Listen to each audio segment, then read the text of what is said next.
Dash. What do you guys think is going to be the main change in this game? Do you think we're going to see another early engage before the buffs start? I think they need to do something about the Osiris. I think it would be much better if it went the way of Scylla. Maybe Scylla could be first pick this game. We'll have to wait and see.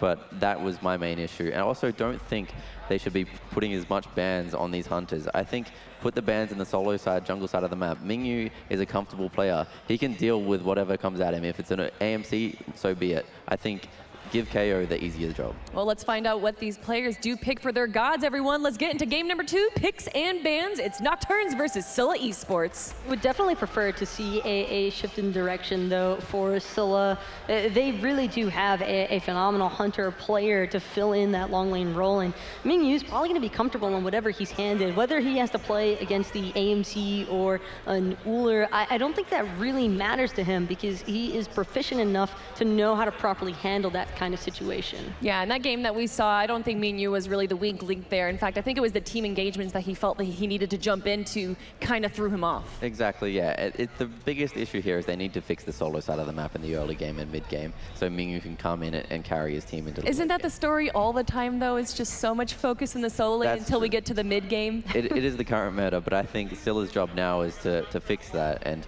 make a shift in bans, like we said. Maybe Scylla can take a step back, be a little less aggressive, and make sure that their team is there ready for the engagement. I think one important thing to note is that they're on their first pick side as well, so they can take the Osiris early if bans go the same way. Would definitely prefer to see them actually put a more hyper pressure composition for the jungle and solo at least. I think that was their primary downfall, is that sure they found that first blood early on, but if you compare the spread of those two drafts from that last game, it was very one-sided for Nocturne having that early game aggression to kind of toy around with and basically have a little bit more play room as well because they don't have to worry as much knowing that their gods are best at the start. Yeah, and I'm a fan of the Sylvanas ban so far. Obviously, Nocturnes are very comfortable with it. He had the full confidence to blink in and pull from max range. Yeah, Noitulover, you do not want him to get Sylvanas again, especially if they're going to build into the Isis. There's just too much utility, too much CC going on in the mid lane. Yeah, and Nocturnes know what they're doing. They know the Osiris was a huge deal for them last game, and they don't want to give it to Scylla this game. This might actually be one of the first instances that I could imagine Uller to get through. So far in the competition, he has been banned away quite a lot, and it's still not going to happen. Even with Scylla having the first pick opportunity, they don't want to offer it themselves. I think now Nocturnes are forced to ban the AMC here because I think Scylla might be taking a page out of LG's book from yesterday, first picking that AMC. But then who are you leaving? Are you leaving Odin, Raijin? Kakolin is who I would probably keep in mind for Scylla Esports. I think that it'd be very strong as well for their laning phase. Was Kakolin? Oh, Kakolin was banned last game, right? Kakolin actually was not banned at all. Yeah, he wasn't banned or picked. Last game. So why? Why didn't we see Kakolin get prioritized I do like him in the jungle, so I think Scylla could run him in the jungle. Obviously, they didn't get the AMC this time. They're going to go for the Raijin on Shred. Yeah, with that Raijin ban last time, it definitely seemed like they didn't want Shred to have it. But now that Shred has it, I can expect like a lot of damaging abilities coming out of him. Having that pressure in mid is great, but if Scylla started off like how they did against Luminosity and not putting anything else to pressure that alongside of Shred, I do feel as though they need to establish the map pressure very early on, and that will help them in maintaining it, because that's kind of the history with Oshi. They're more than capable of building up a lead for themselves. It's just keeping it going. They did too, and they had a lead, and they tried to capitalize on being too aggressive, but that aggression turned on them. And like you said, Ro, that Gold Fury fight, they just weren't really confirming anything with it. No, exactly. But I don't mind the Raijin pick. You know, they've had the opportunity yesterday to learn from these mistakes, and now's their chance to prove it on the same god again. Ooh, Fafnir and Erlang, Shen going to Nocturns Gaming, and then Ravana, of course, going over to Scylla. I still like the Robin pickup. I think that Envisionise did a pretty solid job, given that there wasn't a whole lot he could actually work with once Scylla fell behind. But Robin still provides great pressure and a great front line, more importantly, for the Raijin, who is probably going to be the target from Nocturne. I think this Artio pick is actually going to be great here. Already 3 escape abilities on the side of Nocturnes. That cripple is going to be very, very useful. Yeah, from the dash coming from Fafnir and the jump coming from Fafnir and the dash coming from Erlang, Shen, you definitely want to cripple them. You don't want them. Do you think it's going to be a cripple from running away, or do you think it's going to be an engagement cripple? I mean, it can be both. You know, it's pretty easy to stop Erlang from knocking other people up with that Mink and Turtle. So Man, I was hoping for a second Isis, but Isis just provided too much utility in that last game. I certainly agree with it. I'm not sure if they would have picked it with this comp, but either way, get it out of the way. They don't want to risk it. They definitely didn't enjoy playing against it last game. It would be too annoying because you still have the same sort of combination between the Erlang Shen having the opportunity to go into that turtle knockup form, immediately met with an Isis silence or a spirit ball. You're not really moving anywhere, and Fafnir on top of all of that. But this god that could potentially come into play, that's a pretty hot pick. Thoth, he was played a lot during regionals, but we haven't seen him yet during the World Championships. Ro, why is that? I don't think he's that great overall. Especially at the start of the game? Yeah, his early pressure is his biggest issue, and Scylla right now are drafting a lot of early pressure, so that could be Nocturn's downfall. But could it be possibly that they're sacrificing this early pressure because they see that Scylla has so much and they're instead going to try and utilize something else? I think Nocturns could still pull it back in their favor in terms of early pressure, but with the Thoth, not so much. And once again, another dash for Artio to stop. I think this Thoth is going to be getting jumped on a lot, especially. Oh, please give us Anubis. Come on. We always see Anubis in the World Championships. Lock it in. Here. He has to happen. If you're going to hover it, you got to lock it. You can see him shaking his head, too. He's like, oh, I shouldn't have done that. I shouldn't have done that. I think this is Envisionise just playing with the crowd. This is what he does. Oh. But Cernunnos, we haven't seen him yet, so that's an addition. He went from being crowd favorite to being most hated. That's a modern day tragedy right there, but can't really hate on the Cernunnos pickup. I still think that this Thoth selection is something to keep an eye out for, but this is the part that I am loving, is with the bans that Nocturnes went with, Odin was on the table. Yeah, That's of course. huge. I don't know how Nocturnes can pull it back. I'd almost, if you want to ask me for predictions right now, I would almost say Scylla almost definitely. Yeah, the Odin and Artio, like the maintaining is I'm wrong. Okay, you're wrong. I think I'm wrong. Why do you think you're wrong? I think the Serqet's going to be a massive threat to this Odin. It's not going to be easy to keep him alive inside his own cage. He's going to try to bully this Erlang and Thoth, but the Serqet's going to be shutting him down and putting a lot more damage back onto him. Looking at these two teams, Taco, what does Nocturne have over Scylla? Nocturne has experience. That is the main point of view that I will always view whenever I watch Oceania versus anyone, is that they're typically going against teams a little bit more experienced. Draft-wise, I think Scylla nailed it. I think Scylla should win this off of their draft, but I have a feeling that Nocturnes might get the one up on them. All right, last game, you gave it to Nocturnes, you gave it to Scylla. Is it going to be the same? I'm going to give it to Scylla this game. So am I. I think they'll struggle a little bit. It's a much more even draft than I would say last game was, but they certainly have the potential, and it's very obvious. We'll see it inside those Odin cages. If they apply that same early pressure and maybe a little bit more careful with their team fights, this can definitely be Scylla's game. Everyone, it's game number 2, Nocturnes versus Scylla Esports. Let's head to the casters. Thank you, Kelly. We are here, game number 2, Nocturnes versus Scylla. We're saying, the analyst desk was saying, I should say, that the draft from Scylla is really great, particularly this Odin. Well, the main reason is lane clear early on. Look at the comps Scylla have drafted in game 1. Nocturne control pretty much every lane in terms of clear. Game 2, Scylla have the same sort of start here. And it's going to be the Odin support, which I do like to not have that in the solo lane, not have an Artio support. It perfectly suits Torreyskiez' playstyle as a very aggressive support. You know, he loves his Sobek, as we saw. Sure. Ares is another one of his things.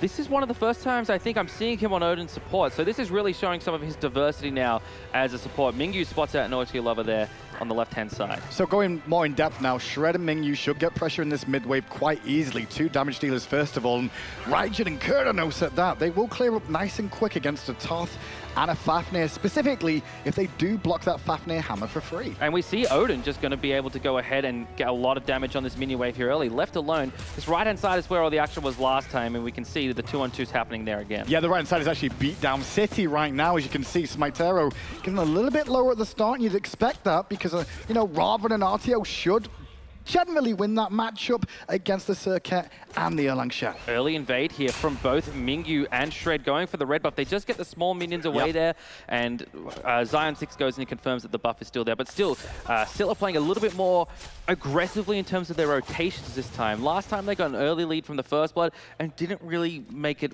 worth. But look what Scylla did there. They get the babies, like you said, at red, then get the left-hand harpies, which means they hit level 2 before the wave is even there for the second time. Left-hand side, though, Odin, oh no. Oh, the minions, the blue stone on the minions just cause him to get whacked on even more. Zaionsix will be a little bit healthier. That was a great stun from there. It's so hard to get that stun off on Hachiman. The fact that he was able to do it and time it perfectly as Torreyskiez landed. Zaionsix is a player we haven't heard about much from Latin America. He might be the next Nozq. Well, just keep an eye on him and see how he goes with this one. Keep an eye on the relics too this time round. You do see a blink online for SmiteVOD on that Serqet. We saw him do that yesterday as well. No real surprise to see it again. But we've already got a Phantom online for Noitulover, just in case this Odin comes into play. Envisionise taking a lot of damage, as is SmiteVOD. He's going to be able to jump away. Kayo a lot more comfortable on this Artio, it seems, than on a Jing 10. And now the blue buff being looked at by Scylla on the right-hand side. But Beltway back to try and aggress once more. Low mana for Kayo here, so he doesn't have all his abilities available. This could be a mistake here from the Squid Squad, and SmiteVOD makes Kayo pay. Envisionise is the next target here, jumping forward is SmiteVOD. Great stun there from Nozq through the wall. Envisionise taking so much damage, trying to do what he can, trying to get that heal off, but SmiteVOD dashes forward and claims the kill. 2-0 early on here for Nocturns. So Nozq rotates over from mid to the solo side of things. Meanwhile, Scylla decide to go the opposite route. xShred and also Mingyu went for the oracles instead, so focusing more on farm than gank opportunities. But it is giving Nocturne an even game now, because as you saw from the invades early on, this is kind of how you can relieve the pressure sometimes that you've got when you're in negative lane matchups in terms of clear. xShred has to make this golden experience lead he's picked up now something. He has to turn it into something. Last game, he got a little bit of a lead from getting the first blood and didn't turn it into anything. He has to capitalize on that lead this game to make up for those 2 early kills. The worst problem is both those kills went to a Serqet, and Serqet in the early game getting early kills is just going to allow it to get that gold online a little bit quicker. 400 gold for first blood, remember, and go for plays like this. There's the ultimate coming out of SmiteVOD onto Kayo. Good Aegis use there from the Artio. SmiteVOD taking a lot of damage, but now it looks like Beltway wants to clean up his jungler's kills. Kayo dashing away. He's going to be A-okay. I love SmiteVOD running away from that as soon as the Aegis is popped. He was too low to continue to wait for the Aegis to wear off, and that meant problem. But hello! It's Torreyskiez here trying to get the cage off. No, he's saving it. He's baiting out the taunt from Beltway, and that is a big Erlang Shen ultimate wasted. Good enough, and that's a big change here with Mingyu now rotating back towards the dual lane after starting in the mid with xShred. It means that Torreyskiez is going to start to pressure wherever he's really needed. One of the best targets for him to pressure is Beltway, who was a monster last game. Already 2 assists in this one, thanks to the help of his jungler. Yeah, I agree there. I really like the Odin start over on the left-hand side by himself. It allows him to hit level 5 very quickly, basically getting solo farm, which a lot of times he doesn't get elsewhere on the map. Mingyu forced into the beads. The Aegis used from Zaionsix as well. Zion really feeling himself here, gets another auto attack off, but not looking like Mingyu wants to really stick around and fight. I like Zaionsix's choice there. I don't think he had vision of where the rest of the team was. He had his ultimate available too, and beads were already down for Mingyu, so he could have all in committed there. Chose the safer option just to get presence in this lane, be able to continue to farm up instead of going for the solo kill that was technically available there.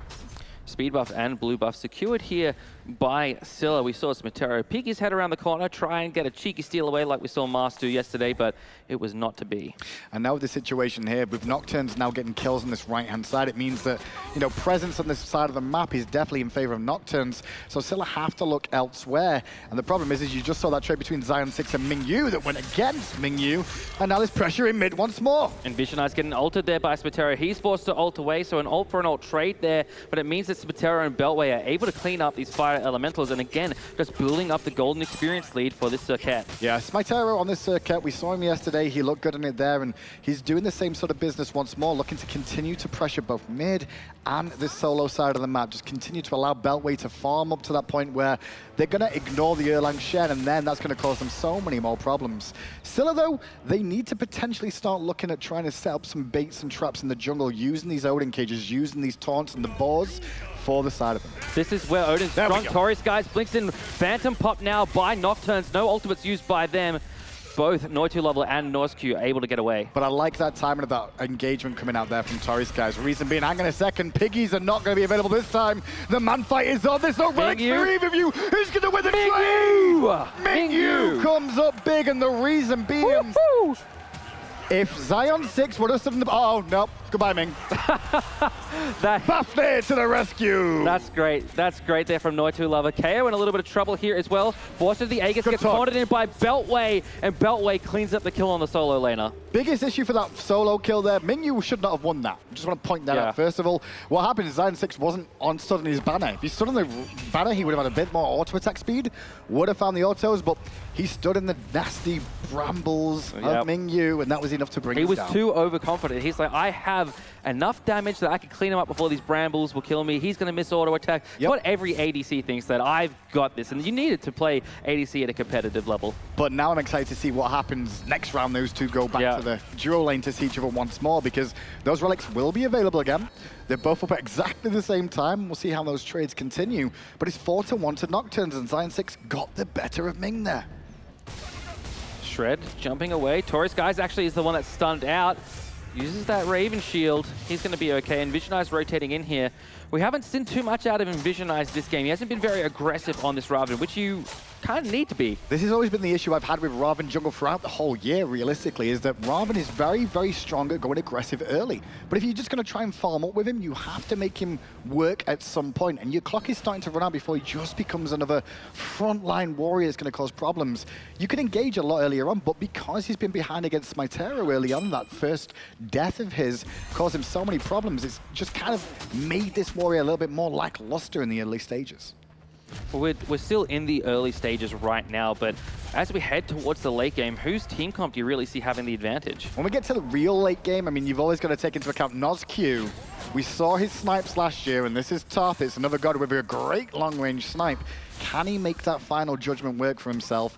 In the later stages of the game, you're going to be relying on that. Zaionsix is going to have a lot of damage too. Big, interesting swing, I'd say, as this game continues, because a lot of Scylla will start to struggle as this game goes on. Yeah, the Artio, the Ravana, the Odin all frontline here. Odin going in here. It's Torreyskiez.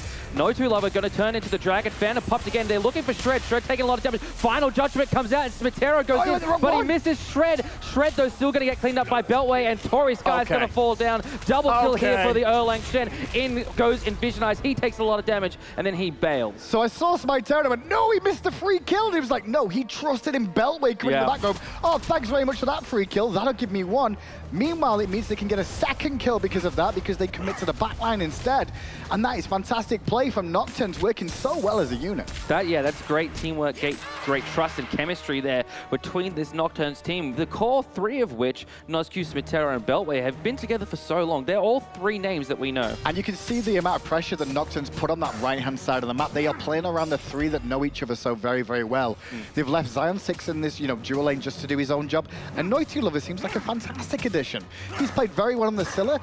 On Sylvanas Scylla. I mean, technically he was on Scylla because he's been crushing them all day. Wow. But then Phantom as well, like going for this Fafnir early on in the draft, picks up the Phantom, gets his team out of danger every time. So we're seeing a bit of a lead here right now for Nocturns. 3,000 experience, 2,800 gold, just steady increases all the time. And, getting those kills has led into map pressure. Whereas for Scylla, they got an early kill last game and it didn't really lead to pressure. They got a solo kill this game and it didn't really lead to pressure. So they drafted pressure on all their lanes, but they're just not getting map pressure anywhere. Well, since the start of the game, when you saw the first two kills go to Nocturns on the right-hand side, I mean, Scylla have been trying to make plays over and over again, using Torreyskiez and this Odin to blink and initiate, but they're not playing around the Fafnir. You have to play around this Fafnir, make sure he's either not got Phantom up, or second of all, well, they're not playing around the left-hand side right now. There's a gank going on, but Zaionsix is able to aegis most of the damage. And now he's the one chasing down both Mingyu and Torreyskiez. Mingyu going to beat away here. Here comes Noitulover. If he can hit a hammer here, this should be it for Mingyu and Torreyskiez. He does. Mingyu, too much damage here. SmiteVOD is here. SmiteVOD is everywhere. He ults Torreyskiez, who jumps away, but he's going nowhere. SmiteVOD with the double kill. Don't know how Nocturns got to this left-hand side first. Envisionise has come in so late to this fight against three, and now Nozq's round the back too. Ravana could be in a world of hurt. He may have to ult defensively if he's not careful. Nope. Too late. Nozq with a snipe. Same old story. Same old story. But how does Nocturne get there ahead of Scylla when Scylla know they're ganking left-hand side? How do you not know to make sure that rotation doesn't happen before Nocturne's just wrap around the back and clean everybody up? Shred looking for the steal here through the wall. He doesn't quite have the damage to get it with the Taiko drums, and Nocturns are the one that claimed the first gold fury of the game. This hurts. it's hurting right now, especially when we're all looking at this going, Scylla, great wave clear early on, good chance of good jungle control, good composition. On paper, the comp is definitely in their favor. Actual skill and ability level, though, it looks like the Latin team are just looking like they edged them out quite a bit. And the experience as well. The analyst desk talked about it, especially Taco going on about how Nocturns have been here at the world stage. They've been to multiple lands. They've been to multiple events. For a lot of the Scylla Esports lineup, this year was the first time they attended not only Worlds, but lands in Oceania as well. So true rookies, a lot of them, to the competitive scene. And I think that's the big key is everyone thinks of Oceania as the team that has come previous years to hi-rez Expo. This is a brand new team, so it's almost like restart factory settings once more. Look at this Beltway fighting 1v2 here. Smatero on his way. He gets the heal back up. He could probably win this 1v2, but Smatero comes over here to make it a bit more of an even fight. He taunts in Envisionise. Noitulover's here as well. Envisionise forced to ult away, but Noitulover is waiting. The tick from the last breath poison is enough to put him in the ground. By jumping in place there, Envisionise guaranteed he was dead because it allowed the auto from Smitero there to proc those poisons for the extra damage. If he would have leapt away, he potentially could have lived there. Kayo couldn't do anything. He was completely out of the mana at that point, and now Nocturns going to abuse the kill on the right-hand side by getting the tier 1 tower on top of it. More gold in the pockets of Nocturns Gaming, really getting towards that stage where it's almost impossible for Scylla Esports to come back. But if they were to do it, how do they do it, Hindu? Well, realistically, it's going to be a steal more often than not, or maybe trying to find a couple of picks like Torreyskiez keeps looking for. I like Torreyskiez attempts. That's what I like. I just don't think it's really worked out. Zaionsix playing very safe there. Ooh. Yeah, well, Portal Demon has fallen down, so he knows his teammates aren't coming to his rescue anytime. Doesn't have a whole lot of vision over on this left-hand side, so I do like the call there. You know, why risk it? Why indeed? I mean, just play safe, make sure you get away, just in case Odin blinks in after the leap and gets in range of you to trap you in. You're going to be forced to use relics that you don't need to, while the rest of the team gets a free Portal Demon.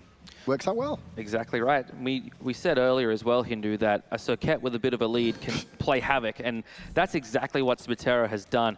5-0-4, part of 9 of the 10 Nocturns Gaming's kills. Can we notice as well that he went for Wingblade as well for the extra movement speed and to get rid of some of these slows that are going to cause him issues so he can run just a little bit quicker, get away from some of these traps. Very reminiscent of what Mars did yesterday against this exact same Scylla squad. Yep. And the big thing about that is, like, you know, Odin's got slows, Shred's got some slows too. A lot of these characters are built to slow people, the whole of Scylla. And so this Wingblade is going to cause them so many problems when this Serqet is able to just juke and jive all the way through the fight and not have to worry about it. Torreyskiez thought about going in there, but I think at this stage, Scylla are starting to get a little bit scared. Or they might be waiting for Mingyu, who's coming around the corner. There's the Phantom used there by Noitulover. Mingyu taking a lot of damage. He's got to be careful of Zaionsix coming around the back, but they've got to be careful of Smatero Nozq with the final judgment. Mingyu taking so much damage here. There is the ultimate from him, but Beltway's going to be the one that picks up the kill. Shred taking a lot of damage from Beltway, who's just diving under the tower. In the meantime, the rest of Nocturns is turning onto Scylla. Envisionise does manage to save the life of his mid laner, but Zaionsix picks him up with an auto. It's like lambs to the slaughter now. They're all running on their own just to try to get away. Kayo goes back in, only to fall down too. This could be a deicide, and it will be 15-1. Less than 15 minutes in the game. Nocturns Gaming, well, it's looking like they're going to be the ones to face Rival tomorrow. It's been a brutal set so far for Scylla Esports. Nocturns Gaming, though, this has got to be confidence boosting for them. You know, this is the kind of performance we usually see from a North American or European team against another international squad. The fact that they're able to do it has got to give them a lot of confidence heading into tomorrow. Definitely, and not too many mistakes out of them in the grand scheme of how this set went down so you far. say that, and two of them just get knocked up by Fire Giant. Curse. Exactly. I was trying to play bingo, okay? I just wanted to make sure the bingo was hit. Yeah. Caster's Curse into making sure the bingo cards hit. That's the main thing. So yeah, the big thing for Nocturns with this one is they've got Rival next potentially. Yeah. And Rival, you know, they'll be looking at this going, okay, we may actually have a proper game tomorrow that we have to worry about a little bit more. So especially if there's a lot scrappier, you know? If you went backwards and forwards, you'd kind of look at it and be like, well, I guess Rival should just walk through them in the quarterfinals tomorrow. But I don't think that's going to be the case here. As, you know, last year, this team technically proved that they could beat a North American powerhouse. Can they do the same to Europe? Well, we shouldn't count our chickens before they hatch. And Scylla Esports still I've been cowing. I'm sorry. I'm trying to cast here, Kendall. Just you're making me feel bad. Me too, but there's something to cast. I can't. I just can't. You're good to do the rest of this by yourself, right? Kayo surrounded by 3. Goodbye, Kayo. You will be missed. Over the wall comes Nozq. The rest of Scylla grouped up in the mid lane trying to four-man farm, I guess. Left-hand side, Zaionsix is split pushing. Zion's going to be a little bit careful about overextending here, but he's got good ward coverage. Cernunnos is going on. This is where Scylla gets desperate now, Hughesy. They go for the gold, and they might actually get it for free. They do have to use their Raijin ult there to get that one. Thanks for taking that, by the way. Got a good drink of water. Now on the right-hand side, tier 2 tower going to be falling the way of Nocturns. So they basically get the same gold they would have got from the Gold Fury anyway. Well, this is a very similar situation to game 1 now for Scylla, where they just can't fight. They're too far behind in terms of gold, too far behind in experience, and these teamfights haven't worked out for them. Every time Scylla have tried to engage, Nocturne have had an answer. Exactly right. What Scylla need to do now is look for Nocturnes to make a mistake, but they aren't making many. Final judgment being channeled just off the mark there from Nozq. Mingyu still taking a lot of damage. Will the hieroglyphic assault hit? It will not. Nozq and the rest of Nocturnes looking to take this mid-tier 2. Good from Beltway, the ring down from Torreyskiez to slow them down and keep them trapped in. No use of the Phantom this time round, as Nozq just pumping out the damage to the backline as good as possible. But this could be a good defense from Scylla here. They've held for a moment. They're just going to be careful about overextending. Envisionise blinks in and is immediately deleted by Nozq. I just cast a curse on him. As long as you don't overextend, it might be okay. Nope, they overextended. I mean, you actually cursed my team. I'm trying not to. Look at cheeky Nozq over the wall. And look at the damage on Kayo. And Noitulover will get the kill for free. Torreyskiez pinned in place by Teru. And Zaionsix will pick up another kill apiece. 20-1, and a Phoenix is under threat. That damage is filthy out of Smitero right there. Shred, the only member of Scylla left alive here to defend the Phoenix and potentially even the base. Envisionise is up in 3 or so seconds, but I think by that time the second Phoenix will have fallen. He should have fallen on the right side, especially with a couple of minions being there too. Shred with the ultimate, trying to defend to the best of his ability. It'll just slow them down for a second, especially knowing that respawns might be coming through. Lack of minions, take that into account. Scylla will gladly take that moment to breathe right now, collect themselves a little bit, and really think about what they've got to do from here. They have to play around.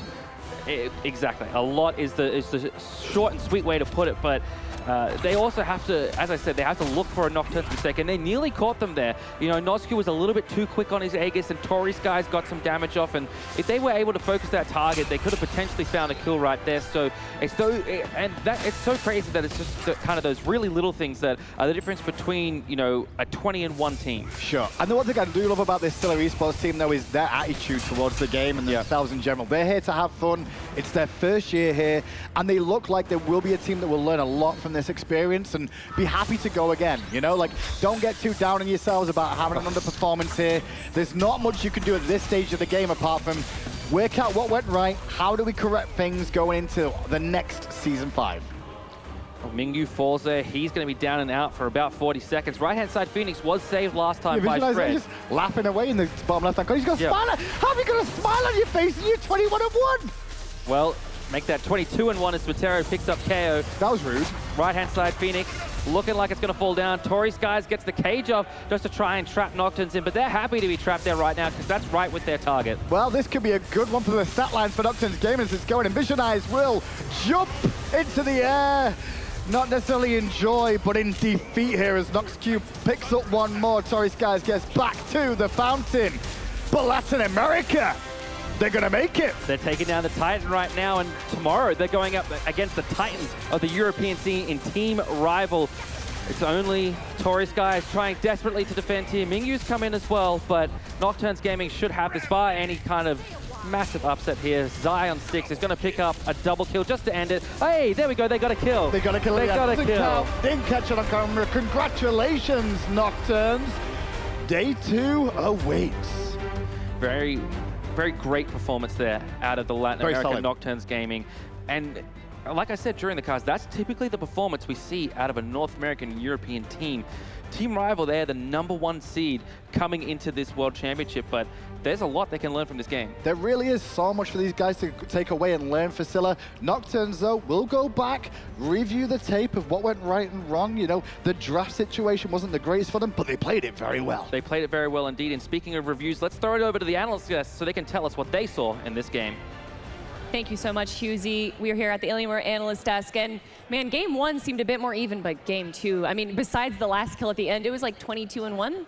Kind of just got blown out of proportion. Nocturne, they completely sieged all map pressure possible, and Scylla, it felt promising initially, especially when Mingyu was able to acquire that solo kill. Probably an insanely hype moment, but unfortunately, they weren't able to follow up off of that momentum. And also with that Mingyu kill, it kind of showed what was wrong with that team, and is that he didn't really do anything after the kill, including running away. Exactly. Why? Yeah, I mean, it's the one more wave syndrome. I think Taco said it before when we weren't live, but we were just talking about the whole Zap Man thing, you know, getting that one more wave. He stuck around, he died to a Fafnir, and immediately all that momentum is stopped. Yeah, well, I mean, I think Hinduman was saying it, that like Scylla Esports, they're here, they were the best team of the region. What can they learn from this experience going forward?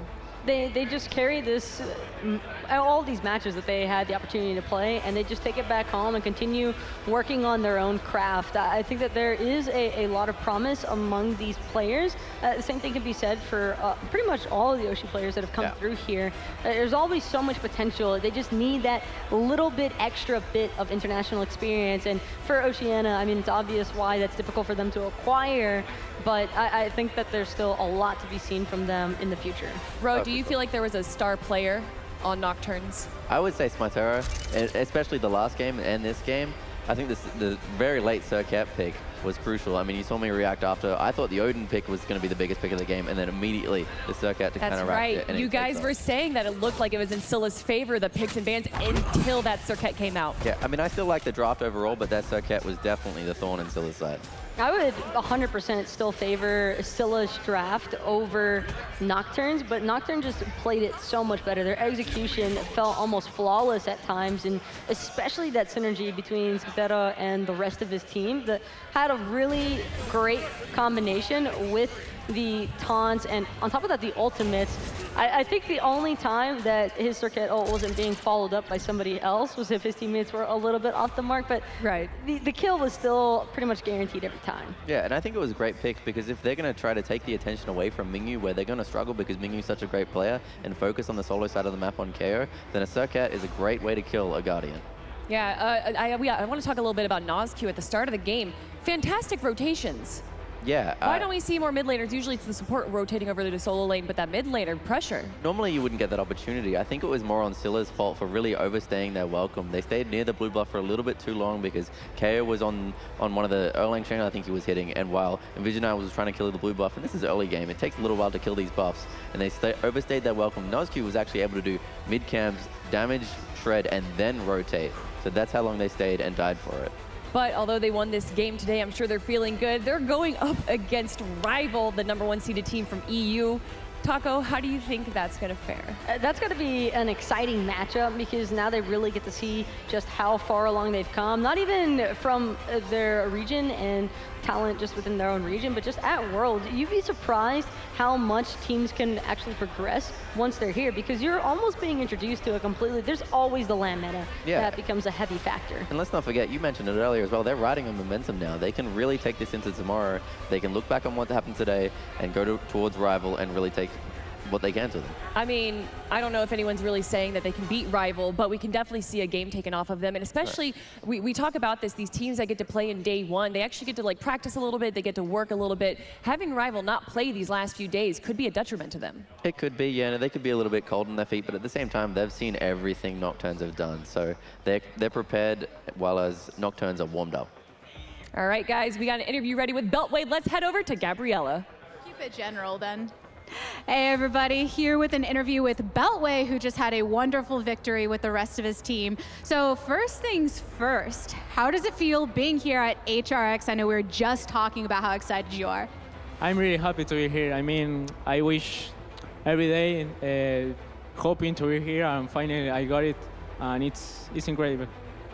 And taking a look at just that last game, how it looked like Scylla was going for more of the snowbally comp, how did your team manage to combat that strategy? We picked the Erlang. We know that we got that pick because it's a flex pick.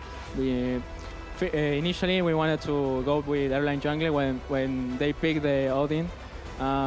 We think it will be better to move the Erlang to the solo and just keep that pressure to the other side. So I think we managed that really well and find a way to snowball them. And you know, after a performance like that, you gotta be feeling pretty good. So as far as going into the rest of the bracket, do you have that same good feeling, or are there any nerves there? No, I'm not nervous really. We have a few mistakes to fix to move tomorrow, but I think we will try our best to be the rival. Just that. Do you have a team that you're potentially super excited to face off against more than the rest? No, I don't think so. I think all teams are incredibly good. That's it. Yeah. And last thing for you, speaking out to your region, you are here representing Latin America. What are the words that you have to say to them? I'm going to say in Spanish. Gracias nada más a todos por el apoyo y gracias, simplemente gracias. Very well said. I picked a little bit of it. All right, that's going to do it for this set, everybody. When we return, we're going to have some more Smite action, so stick around.